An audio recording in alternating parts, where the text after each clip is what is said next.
ത്രിയേക ദൈവത്തിന് സ്തുതി. എല്ലാവർക്കും ഹെർമിറ്റ്സ് ടോക്സിലേക്ക് സ്വാഗതം.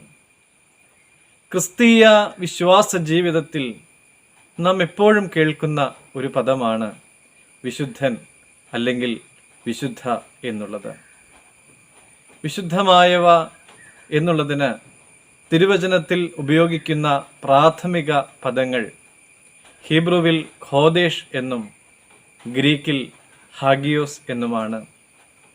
ദൈവിക ഉപയോഗത്തിന് വേർതിരിക്കപ്പെട്ടവ എന്നാണ് ഇതിൻ്റെ ആശയം. ദൈവത്തിനും ദൈവത്തിൻ്റെ ഉപയോഗത്തിനും വേണ്ടി വേർതിരിക്കപ്പെട്ട ഒരു ജീവിതത്തിൻ്റെ ഉപോൽപ്പന്നമാണ് ഇത്.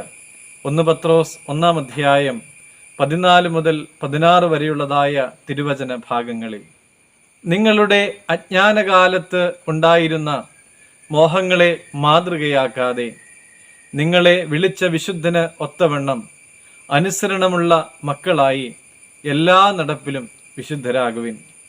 ഞാൻ വിശുദ്ധനാകയാൽ നിങ്ങളും വിശുദ്ധരാകുവിൻ എന്ന് എഴുതിയിരിക്കുന്നുവല്ലോ. അതിനാൽ നമ്മളെല്ലാവരും തന്നെ വേർതിരിക്കപ്പെട്ടവരാകണം. വേർതിരിക്കപ്പെട്ടവരാകണമെങ്കിൽ നമ്മൾ നമ്മുടെ മനസ്സ് പുതുക്കി രൂപാന്തരപ്പെടണം. റോമർ 12 അധ്യായം 1 തിരുവചനത്തിൽ പൗലോസ് അപ്പോസ്തലൻ പ്രബോധിപ്പിക്കുന്നത്, നിങ്ങൾ ബുദ്ധിയുള്ള ആരാധനയായി നിങ്ങളുടെ ശരീരങ്ങളെ ജീവനും വിശുദ്ധിയും ദൈവത്തിന് പ്രസാദവുമുള്ള യാഗമായി അർപ്പിക്കുവിൻ എന്നാണ്. നമ്മുടെ ബുദ്ധി കൊണ്ടോ അധികാരം കൊണ്ടോ വിശുദ്ധരായി ജീവിക്കുവാനായി ഒരുപക്ഷെ നമുക്ക് സാധിച്ചു എന്ന് വരികയില്ല.